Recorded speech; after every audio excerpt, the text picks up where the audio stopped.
Hello everyone, welcome to Fresh Life Now. So glad you could come by on this Sunday afternoon. I've been making a lot of fried green tomatoes, a lot of different ways. And so today I'm going to show you my worldwide famous fried green tomatoes that I make. You can choose to use all the ingredients or you can leave some out, but this is what I like to do. First, you've got to get a perfect green tomato, and this is a green tomato that I really like, and it's about 1/4 inch thick. We've gone ahead, for the sake of time, we've gone ahead and sliced them up. We've got our farm fresh eggs that we got this morning, and we're going to go ahead and scramble some of those up. Real easy to do. This is our egg wash. We're just going to dip the tomatoes in the egg wash so that way that the ingredients will stick to the eggs. And now we're going to start the world famous blend that I like to use. I like to cover all the regions because I love all my fresh lifers. So we're going to start here with the basics. I like to put in 1/2 cup of all-purpose flour. That's for the Midwest because they like to fry everything like fried chicken. So we're going to go ahead and put that in the bowl. Then we're going to take some cornmeal for the South because my friends in the South like the cornmeal. So we're going to go ahead and dump that in. And then, because I'm Spanish and I like Europe, I'm going to throw in some Italian breadcrumbs. So we've got some Italian breadcrumbs. And for the Spanish flavor in me, I'm going to throw in a little paprika just for color and add a little spice. It's Spanish paprika. You can find it at any spice shop. Then we also have just a little garlic, granulated garlic for flavor. And I like to put that in as well. And now my new favorite secret ingredient is Japanese breadcrumbs. They call them panko. And they just make it real nice and crunchy. So I go ahead and add that in. Then I like to take my whisk and go ahead and whisk everything together. Make sure you get it all nice and blend it together because you don't want just one flavor or one thing. You want it all mixed and blended together. So that's what we're doing. We've already started heating our oil over here because before you start cooking these, you want to make sure that your oil is hot so that you get it evenly golden brown. And it also saves on your cooking time and it keeps the breading on the fried green tomatoes instead of falling apart in the pan. So we're going to take our first tomato here and we're going to go ahead and put it in the egg wash, and we're just going to give it a little bath, flip it over a couple times. Dunk it right into the breading. Throw the breading on top of it. I like to have 3 or 4 of them ready before I go ahead and throw them in the frying pan. That way you can go ahead and get started with the meal instead of waiting. You have at least 1 or 2 servings started, especially if you're serving these for an appetizer, which I love to serve them as an appetizer or a late night snack or even as a main course. It's just really up to you. It's a great vegetarian dinner if you don't want to have anything else.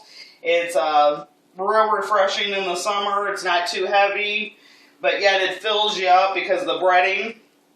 So it's economical as well. These are some of our own tomatoes that we grew here on the farm.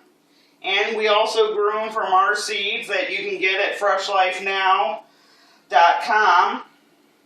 Next season, now that you'll see how wonderful these will turn out, you'll just want to get your own tomatoes and cook them up because they have a sweet and sour taste, something that is just like nothing else. It kind of reminds you of a squash, but yet it's just a little more sour, but not so sour that it's tart. It's just slightly tart, but it won't make you wonder like you're having a lemon or something.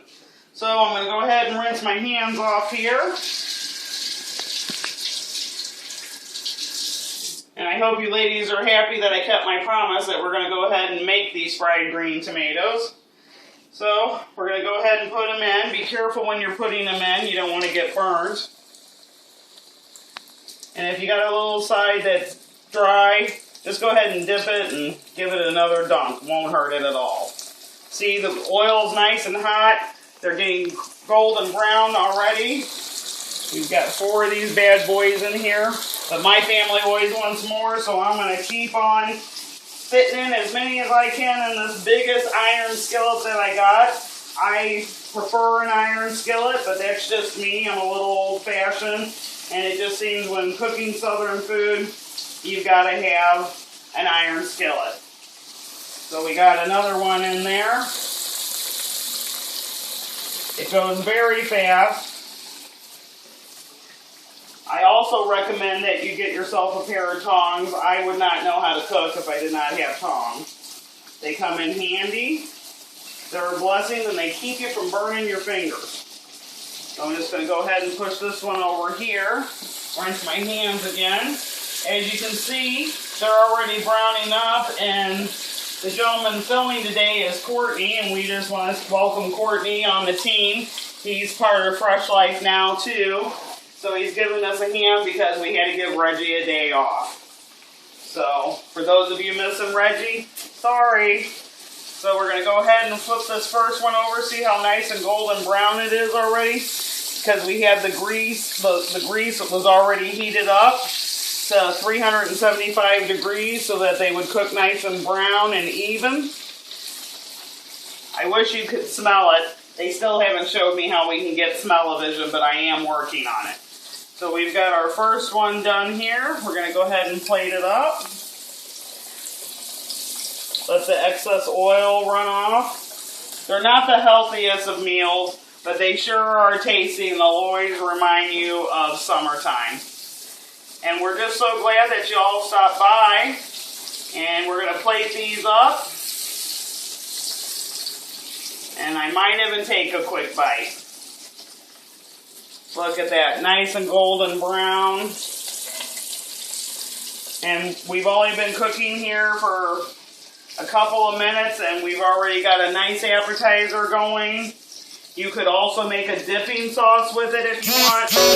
I don't think that you need it, but you could. I also like to put sea salt on top of my tomatoes, but my husband has moved the sea salt, so I'm not sure where it's at, so we're just going to skip the sea salt for right now. He's probably got them in the other room with him. So I'm going to go ahead and cut this one up over here, just so that you can see I love them. Plus it gives me a chance to take a bite. So I'm going to go ahead and cut it up. As you can see, it's very hot.